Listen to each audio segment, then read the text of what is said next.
wave at them, they wave at me back.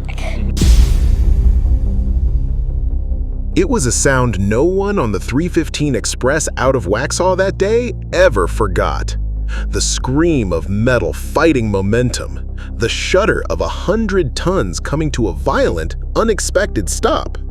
All because the innocent passion of a 6-year-old boy almost caused a catastrophe, and then became the very thing that saved everyone. This is how a child's error became a miracle. This is the story of Graham Hundley, a boy whose world was measured in train schedules, but who didn't yet understand their danger. Every day after school, he would wait by the tracks, waving at conductors and placing pennies on the rails. A small, secret ritual he thought was harmless. One Monday afternoon, Graham decided to leave a special treasure for the approaching train: his father's vintage railroad pocket watch, placed carefully on the steel track. He wanted to see the train flatten it into a special souvenir.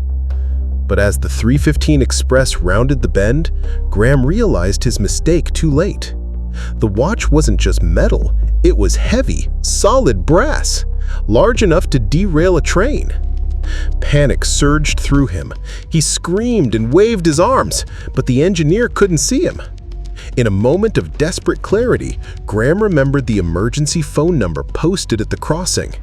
He sprinted to the phone, his small fingers dialing with frantic urgency. He shouted into the receiver, "There's something on the tracks! Stop the train!" The warning was relayed just in time. The engineer engaged the emergency brakes, bringing the massive locomotive to a shuddering halt just meters from the potentially disastrous obstruction. When investigators arrived, they found Graham tearful but relieved, clutching the untouched pocket watch. His well-meaning act had nearly caused tragedy, but his quick thinking had averted it. His story reminds us that sometimes the line between catastrophe and heroism is as thin as a train track, and that courage isn't about being perfect. It's about thinking fast when things go wrong.